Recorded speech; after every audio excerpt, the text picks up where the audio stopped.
నల్లధనం కొట్టేయడానికి పెద్ద స్కెచ్చే వేశారు. 2 ఏళ్ల కిందట మూతపడిన ల్యాంకో పవర్ ప్రాజెక్టు తరపున డబ్బులు గుంజే ప్రయత్నం చేశారు.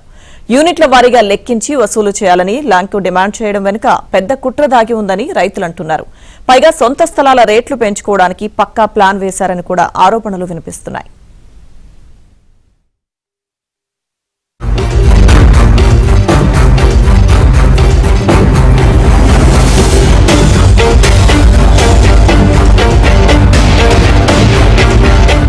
ఏపీలోని ల్యాంకో కొండపల్లి పవర్ ప్లాంట్ ని ఆ సంస్థ యాజమాన్యం 2 ఏళ్ల క్రితమే మూసేసింది. వాళ్లకున్న 3 యూనిట్లను స్క్రాప్ గా విక్రయించడానికి వేలం నిర్వహించారు. సింగపూర్ కు చెందిన ఒక సంస్థ 2 యూనిట్లను దక్కించుకొని వాటికి సంబంధించిన యంత్ర సామాగ్రిని తరలించుకుపోయింది. రాడా టీఎంటీ సంస్థ మాత్రం తాను కొనుగోలు చేసిన యూనిట్ ని ఇంకా తీసుకెళ్లలేదు. యూనిట్ ని అక్కడే పునరుద్ధరించాలన్న ఆలోచన ఉన్నట్లు చెబుతున్నారు. 350 kV విద్యుత్ ఉత్పత్తి చేపట్టేందుకు సంసిద్ధత వ్యక్తం చేస్తూ కేంద్ర ప్రభుత్వంలోని సంబంధిత శాఖకు లేఖలు కూడా రాసింది. ఈ తాజా ప్రతిపాదనను బట్టి చూసినా ఇప్పటి వరకు కూడా ల్యాంకో పవర్ ప్రాజెక్ట్ లో ఎలాంటి విద్యుత్ ఉత్పత్తి జరగడం లేదన్నది స్పష్టంగా అర్థమవుతోంది.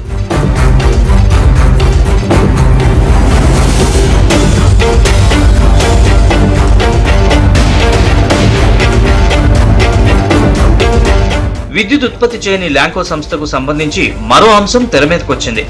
ఎన్హెచ్ రీజనల్ ఆఫీస్ అధికారులు కిమ్మనకుండా 12 కోట్లు చెల్లించేందుకు సుముఖంగా ఉండడం మొత్తం వివాదానికి కారణమవుతోంది. ల్యాంకో సంస్థ పేరుతో కొన్న భూములు, ట్రాన్స్మిషన్ టవర్లు, వాటి అలైన్మెంట్ కు సంబంధించిన వ్యవహారం ఇది. ల్యాంకో హైటెన్షన్ ట్రాన్స్మిషన్ టవర్ల మార్పిడికి సంబంధించి సూపర్వైజేషన్ ఛార్జీల కింద 45 లక్షలు చెల్లించాల్సిందిగా తమ ప్లాంట్ మూతపడక ముందు ఆ సంస్థ లేఖ రాసింది. ప్లాంట్ మూతపడిన నేపథ్యంలో ఆ ఛార్జీల కింద ల్యాంకోకు చెల్లించాల్సిన అవసరం ఉందా లేదా అన్నది కూడా చర్చనీయాంశంగా మారుతోంది. ల్యాంకోకు నేషనల్ హైవే సంస్థ 45 లక్షల చెల్లింపు వ్యవహారాలపైన తీవ్ర అవినీతి ఆరోపణలు వస్తున్నాయి. ఈ వ్యవహారంలో కూడా ఎన్హెచ్ రీజనల్ ఆఫీస్ ల్యాంకో మధ్య వాటాల డీల్ కుదిరిందని రైతులు ఆరోపిస్తున్నారు. ఈ ల్యాంకో లైన్ వరకు దీనికి బ్రేక్ అయిపోయింది కాబట్టి దీని గురించి ఆలోచన ఇప్పుడు లేదని చెప్పారు. గత 6 నెలల నుంచి దీన్ని మళ్ళీ ప్రపోజల్లో తీసుకొచ్చి మమ్మల్ని డిమాండ్ చేస్తున్నారు. అంటే వాళ్ళుగా డిమాండ్ చేయడం అంటే నోటీసులు అసలు ఏం లేదండి. ఆల్రెడీ పొలంలోకి వచ్చేసి పాయింట్లు అంటున్నారు. మేము మధ్యలో కలిస్తే దీన్ని డిజైన్లు మార్చమని ఏ ఆఫీసర్ గారి దగ్గరికి వెళ్ళినా ఎవరి దగ్గరికి వెళ్ళినా మాది కాదు అని చెప్పి ప్రతి ఆఫీసర్ గారు ఎవరు చెప్పినా అదే కాన్సెప్ట్లో వెళ్ళిపోతున్నారు సార్. పైనుంచి కూడా హెడ్ ఆఫీస్ నుంచి కూడా వచ్చినా కానీ వీళ్ళు ఎవరు రెస్పాండ్ అవ్వలేదు. 20 ఎకరాలు ఉంది. 20 ఎకరాల్లో కూడా తీగ స్తంభం లేనిది లేదండి. ఇప్పుడు ఉన్న 2 ఎకరాలన్నర కూడా ఇప్పుడు 3.5లో 1 ఎకరం బైపాస్ రోడ్డు కింద తీసేసుకున్నారండి. ఇప్పుడు ఉన్న 2.5 కూడా పోలేస్తున్నారు. ఇప్పుడు ఈ ల్యాంకో లైన్ పోలేస్తున్నారు. ప్లస్ తీగలు వెళ్తుందండి, మొత్తం కవర్ అయిపోతుంది. ఇక మాకు ఉన్నదంటూ తీగలు లేని పొలం అంటూ లేదండి. ఈ 2 రోజుల్లో అమ్మాపురం జక్కంపూడిలో తీగలు లేని ఇదంటూ లేదండి, పొలం అంటూ లేదు. గత 2 సంవత్సరాలు తిరుగుతున్నాగా అసలు ల్యాంకో షట్ డౌన్ అయిపోయింది, దాన్ని మూసేస్తున్నారు. మీరెందుకు తిరుగుతారు, అనవసరంగా కూర్చోండి అని చెప్పారు. ఈ 2-3 నెలల నుంచి దీన్ని తీసుకొచ్చి ఇప్పుడు మళ్ళీ గోతులు తవ్వేస్తున్నారు. గోతులు ఎందుకు తవ్వుతున్నారు, అసలు మాకు నోటీసులు కూడా ఇవ్వలేదు కదా మీరు అన్నట్టు మాకు నోటీసులు ఇవ్వాల్సిన పని లేదని కాంట్రాక్టర్ మెగా కాంట్రాక్టర్లు చెప్తున్నారండి.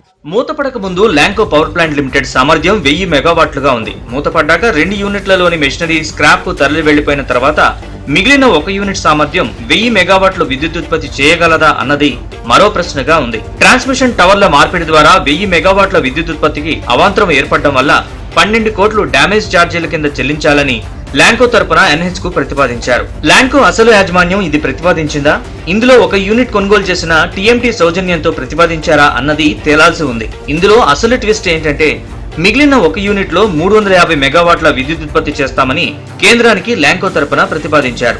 350 మెగావాట్లను ప్రతిపాదించి 1000 మెగావాట్ల విద్యుత్ ఉత్పత్తికి అంతరాయం పేరుతో 12 కోట్లు డిమాండ్ చేయడం చూస్తే ఈ వ్యవహారంలో ఏదో కిరికిరి ఉందనిపిస్తోంది. ల్యాంకో పవర్ ప్లాంట్ మూతపడక ముందు ఆ సంస్థ తరపున ట్రాన్స్మిషన్ టవర్లను మార్చడానికి 32.58 కోట్లు ఖర్చవుతుందని అంచనాలు రూపొందించి ఎన్హెచ్ కు చెక్ ఇచ్చింది.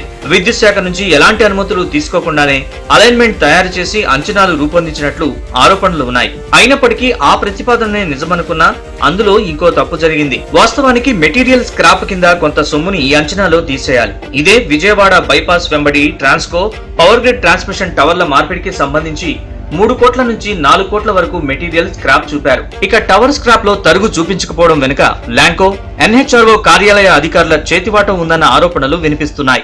ఈ బైపాస్ లో మాది కొంత పోయింది, దానికి కూడా కాంపెన్సేషన్ రాదు. అది కోర్టులో కేసు ఉంది. అయినా కూడా మళ్ళీ ఇప్పుడు గోతులు తీసేశారు. ఇప్పుడు రైతులందరూ కూడా బాధపడేది ఏంటంటే నేను ఒక్కడే కదా, ఇక్కడ దాదాపుగా 50-60 మంది రైతులు వచ్చారు. దానికి సింపుల్గా అయ్యేటువంటి కార్యక్రమం 5-6 కోట్లతో అయిపోయేటువంటి కార్యక్రమం ఉన్నప్పుడు దానిని గవర్నమెంట్ తీసుకోకుండా 37 కోట్లు 38 కోట్లు ఖర్చు పెట్టి చేయటం కన్నా ఇది చాలా మంచిగా ఉంటుందని మా రైతు సోదరులందరూ కూడా భావిస్తున్నారు. కానీ అట్లా చేసుకుంటే చాలా మంచిది. నిజంగా నేను చెప్పాలంటే జక్కంపూడి, షాబాదు, కొత్తూరు, తాడేపల్లి, అంబాపురం, నైవరం రైతులందరూ పొలాలు కూడా ఫస్ట్ పోలవరంలో పోయింది, తర్వాత ఈ వైఎస్ఆర్ కాలనీలో కొంత పోయింది, 60 పార్టీలో కొంత పోయింది, రోడ్ల కింద పోయి ఇంకొక లైన్ వస్తుంది. ఈ రైతులందరూ ఆత్మహత్యలు చేసుకునే పరిస్థితి వచ్చింది. Lanco power project private limited డిమాండ్లపై ఇప్పుడు అనేక విమర్శలు వ్యక్తమవుతున్నాయి. విద్యుత్ అధికారుల అనాలోచిత నిర్ణయాల వల్ల ఇప్పుడు రైతులు ఆందోళనకు దిగుతున్నారు. ప్రభుత్వం వెంటనే స్పందించి ఈ సమస్య పరిష్కారానికి చొరవ చూపాల్సిన అవసరం ఉంది. లేదంటే రైతులు పోరుబాట పట్టేందుకు సిద్ధంగా ఉన్నామని ప్రకటించారు.